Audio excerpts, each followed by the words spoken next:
میرا رضا میرا رضا میرا رضا میرا رضا ہے، وہ رضا میرا رضا میرا۔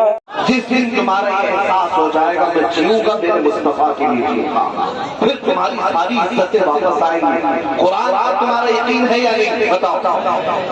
ہاتھ مت اٹھانا، بس ہم ہاتھ سے ایک ہی بات پر اٹھاتے ہیں۔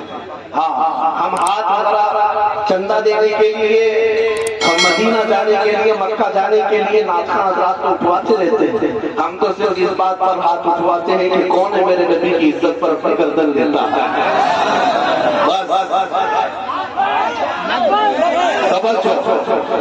توجہ بات یہ ہے کہ تمہارا قرآن پر عقیدہ ہے یا نہیں ہے؟ قرآن پر عقیدہ ہے، نبی پاک صلی اللہ علیہ وسلم سے ساری دنیا سے زیادہ تمہیں محبت ہے یا نہیں ہے؟ اگر یہ تمام چیزیں ہیں میرے عزیز، قرآن پر عقیدہ ہے، حضور سے بے پناہ محبت ہے، تو آؤ قرآن کی سنو۔ قرآن کہتا ہے لا تہنوا ولا تحزنوا وانتم الاعلون، تم گھبراؤ مت، پریشان مت ہو، تم سب سے زیادہ کامیاب رہو گے، سب سے زیادہ۔ قرآن کی بات کر رہا ہوں، کسی اس کی اس کی نہیں۔ قرآن کہہ رہا ہے تم کامیاب ہو، تو کیا قرآن جھوٹا وعدہ کرے گا؟ قرآن نے جو وعدہ کیا وہ سچا وعدہ ہے۔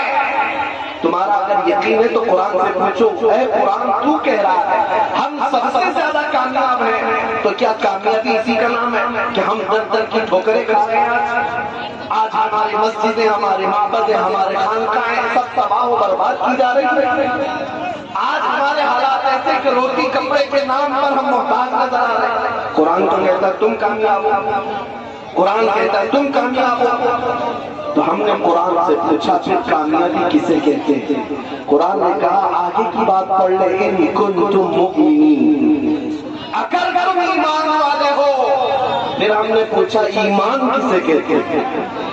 ایمان کسے کہتے ہیں؟ تو مولانا صاحب سے پوچھنے کی بجائے خود رسول اللہ سے پوچھو ایمان کسے کہتے ہیں؟ نبی پاک فرماتے ہیں لا یؤمن احدکم حتی اکون احب الیہ من والدہ وولدہ والناس اجمعین، تم میں سے اس وقت کوئی کامل ایمان والا نہیں ہو سکتا جب تک وہ اپنی اولاد، اپنے ماں باپ اور ساری دنیا سے زیادہ مجھ سے محبت کرتا ہے۔ یہ ہے ایمان۔ جب تمہارے اندر یہ بات آ جائے گی کہ کثرت سے میرے آقا سے محبت کرتے ہو، تو پھر قرآن کا جو وعدہ ہے تم سب سے زیادہ کامیاب رہو گے، سب سے زیادہ کامیاب رہو گے۔ ڈرو مت، گھبراؤ مت، تمہارے پاس بہت بڑی دولت ہے میرے مصطفیٰ کی محبت کی دولت، بس اس چنگاری کو تھوڑا شعلہ بنانے کی بات۔ بس مجھے نا امید نہیں،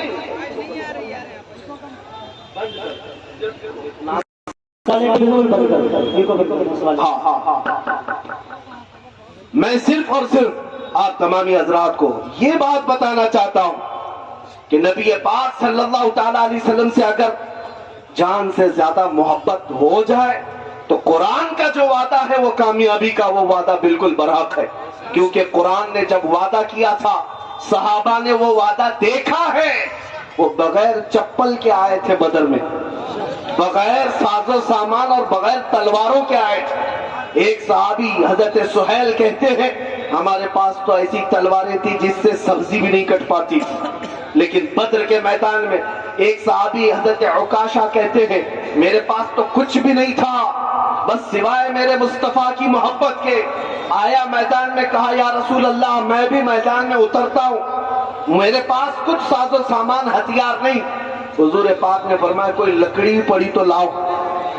وہ کہتے ہیں کھجور کے تنے کی ایک سوکھی ہوئی لکڑی میرے ہاتھ میں آئی، میں نبی پاک کے پاس دیا، حضور پاک نے اپنا ہاتھ اس لکڑی پر پھیرا اور کہا جاؤ اسی سے لڑو۔ حضرت عکاشہ کہتے ہیں وہ سوکھی لکڑی لے کر میں میدان میں اترا، اسی سے کئی کافروں کو مارا۔ وہ تلوار سے زیادہ اثر کرتی تھی۔